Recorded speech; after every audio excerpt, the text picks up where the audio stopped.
Today's episode of Chicago Bears Now is presented by Manscaped. Get the best men's grooming products on the market at manscaped.com. Use promo code BEARS20 to get 20% off plus free shipping. We'll have that link and promo code in the description and in the comments of this video. Welcome into the show. I am Harrison Graham, your host as always. Appreciate everybody for tuning in to Chicago Bears Now this afternoon. We got some rumors to catch you guys up on today's show, centered mostly around this first one. Then we'll hit a second one here in a little bit as well. Will the Bears trade Roquan Smith? We're bringing Smokin' Jays back today. 2 Smokin' Jays. Think it's very possible that they keep him. That's why it's in that 50-50 range. It really could go either way. But Colin Cowherd of The Herd talked about this very topic on today's show, and I thought he had an interesting outlook on it. So I wanted to present a couple quotes here and then kind of give my takeaway and some pros and cons to trading versus keeping Roquan. He says, Roquan Smith is the Bears' best player. Like a Monte Ellis, making an analogy to the Golden State Warriors there, and there is a market for him, like Monte Ellis. But the future of the NFL is quarterback and weapons. The Bears have a young QB. They don't know if he can play. And right now he has one weapon that is elite. I assume he's talking about Darnell Mooney. I would move him being Roquan Smith. Offense has never been the thing for Chicago. I can name 10 linebackers for the Bears, but you can't name their best wide receiver ever. It doesn't mean anything to them. It is time to do what the Warriors did and pivot off a really good player. This is the moment. Pivot. Help your young quarterback. If Justin Fields misses, you did it again. You butchered the quarterback. Get in the quarterback, left tackle, and wide receiver business. So basically what Cowherd is saying here, it is time to ditch history. What is the Bears' history? Toughness, defense, hard-hitting players, linebackers, Ditka, Butkus, Urlacher, this style of football where you try to grind out games. He's saying forget all that and then build around your offense, which I understand what he's saying. You have got to score points in today's National Football League. You cannot win week in and week out 17-13. Can you win a game or two that way? Can you grind out some tough games in tough weather? Absolutely, you can. But it's hard to do that week in and week out. I completely understand that side of it. That being said, I don't think it's as simple as to say, well, you know, we're going to shift to offense. Let's trade our best player either. Doesn't mean you can't trade him. Doesn't mean I wouldn't consider trading him. But Cowherd said it himself. This is your best football player right now. He's been that for 4 years. I would say as a top 10 pick, he has lived up to that billing. What I will say is you can pay Roquan, you can keep Roquan, and still help Fields out moving forward. You're going to have a ton of money in cap space next offseason, over $80 million, even if you keep and pay Roquan Smith. So this notion that if you pay Roquan, you can't change your identity as a franchise isn't true. I understand what he's saying because if you do trade Roquan, that is a signal of fully going all in on the offense, but you can still shift to more offensive mindset while still keeping Roquan. Both can happen if you are the Chicago Bears. So I'll ask you, the audience, should the Bears trade or pay Roquan Smith? This will be the pinned comment on today's show. Type T if you want to trade him, or type P if you think they should pay him. Let us know in the comments section. Now, what I will say is I'm still down to pay Roquan. I have not changed on that. I'm open to trading him. There's no doubt about it. Regardless of what you do, you have to invest in the offense this time next year. You are going to have that cap space. You're going to have draft capital. You have to make legitimate additions to this offense next year. There's no doubt about that if you are the Bears. And that's regardless of how Fields plays this year. If he plays great, still need to build around him. If he struggles a bit, you should still build around him, give him another year, and if he's not the guy, you draft the quarterback the year after that. That is what your approach is if you are the Bears moving forward. You can pay Roquan and do that, but you have got to invest into this offense. Here's what I'll say as well. By 2024, Roquan can no longer be your best player. I think that's what Cowherd's really saying. It's like, if your best player is an off-ball linebacker, what are you, right?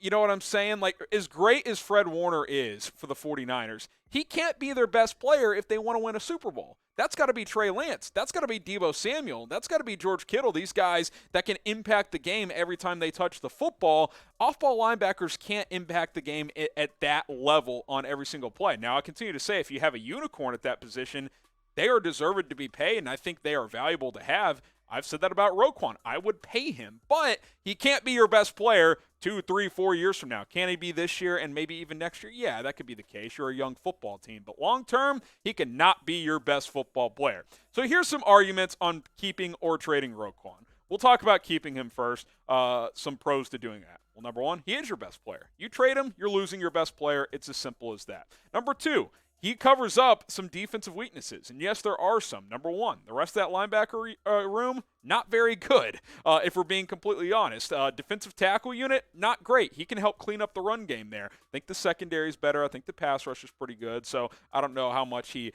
adds to that. But the middle of this defense is not the same without him. That is just a fact. He's also a leader, too. We've heard other guys during training camp say, yeah, other guys got to step up in that leadership aspect because he is our leader.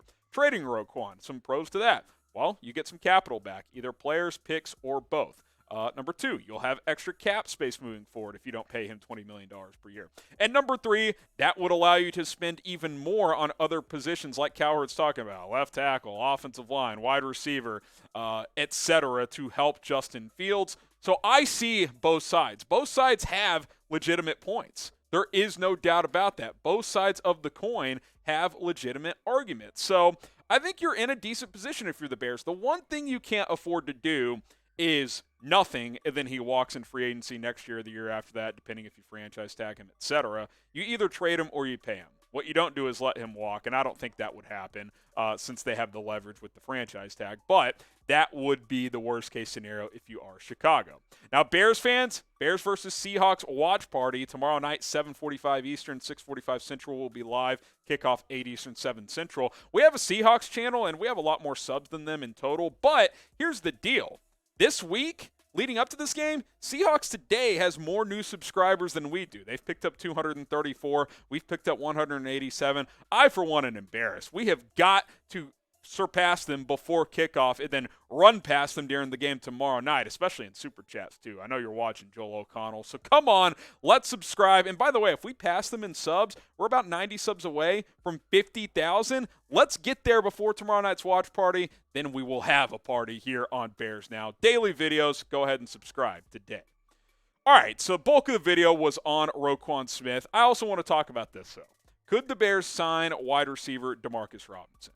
I've seen this thrown out there. I'll just go one Smokin' Jay. Maybe you could elevate it to two. I think it's a possibility, although I don't think it's, a great idea. I don't think it's a huge chance because, A, the Bears could have signed him for cheap in free agency. He signed for the vet minimum in Vegas, and he just got cut by the Raiders. So he's not exactly showing that he's that valuable at this point. Now, there are reasons to consider this. If you are Chicago, he has experience, spent 6 seasons with the Chiefs and was healthy throughout. 14 career touchdowns. That's a decent number for a rotation type of receiver. Has decent size, can be a downfield threat from time to time, but just never really improved. Honestly, last season, Byron Pringle surpassed him on their depth chart, which is why I think the Bears opted to sign a player like him in free agency. But that Ryan Poles connection is there because Poles comes from Kansas City. D-Rob's spent his first 6 years there. They obviously know each other.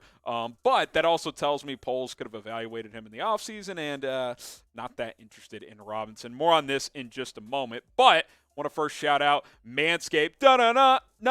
Fantasy football is here. Fantasy draft's going on right now. And if you want to complete your fantasy off the field, get going with Manscaped, the best men's grooming products out there. The Performance Package 4.0 is better than ever. It includes the Lawnmower 4.0. Going to keep you nice and trimmed downstairs. The Weed Whacker, it's going to shave your nose and ear hair. You may not have it now, but you will when you get older, folks. I'm already getting ear hair all the time. I got to use this thing multiple times per week. It comes with the boxers, the crop preserver, the ball deodorant as well. All this bundle you can get for 20% off and free shipping with promo code BEARS20 at manscaped.com. By the way, you guys saw the price, about $95.99 with the promo code. You buy all these products separately, it's over $150. Heck of a steal. Pick it up today, manscaped.com, promo code BEARS20. We'll have a link for you guys in the description and the comments of this video. So you think about a potential Demarcus Robinson fit, right? So, okay, you're looking at this, you're like, yeah, he's obviously not as good as Darnell Mooney. After that, he's kind of in the mix there, but he's not a clear upgrade from an Equanimeous St. Brown Byron Pringle, who I think is better than D-Rob, Velus Jones, N'Keal Harry, Pettis. He's somewhere in that realm. He's just another number 4, number 5 receiver. Now, that doesn't mean I wouldn't sign him or consider it, but just know if you bring him in here, it's not like, oh, hell yes, we got a number 2. Because if he was a number 2, you think the Raiders would be cutting him already? Absolutely not. He fell behind some other guys on their depth chart as well. So, one smoking Jay. Don't think it's that likely, if I'm being completely honest. But weirder things have happened. You've got the Poles connection. You certainly could see it happening, but I would not necessarily predict it. So be Ryan Poles, be the GM. Should the Bears sign Demarcus Robinson? Type Y for yes, type N for no. Let us know what you guys think in the comments of this video. All right, some quick news heading into tomorrow night's game against the Seattle Seahawks. We will not be seeing Drew Lock. He tested positive for COVID. That news dropped late last night. He was going to start this game after Geno Smith started the opener as they go through a quarterback competition up there. But Geno will start. He's going to play at least the first half, it sounds like, before Jacob Eason will get some snaps in the second half. Bears at Seahawks here on Thursday night. That point spread could start to move around due to this news. But, hey, we're going to be live for a watch party regardless. I don't care if it's Locke or Geno. They both suck. Let's pick them off. Who you got in this matchup? Type CHI for the Chicago Bears. Type SEA for the Seattle Seahawks. No Drew Lock in tomorrow night's exhibition. Predict it. Who's going to win this matchup? And be sure to subscribe and turn on notifications because we will be live tomorrow night for Bears versus Seahawks watch party. Over $1,000 in supers last week. Going to try and top it this week. And by the way, we're going to have a little preview for you guys tomorrow. Not necessarily keys to victory, but 5 things to watch for the Bears in this preseason game. So check that out. Should go out early in the morning for you guys. YouTube.com/BearsNow. Spread the word. Let's get to 50,000 subs before tomorrow night.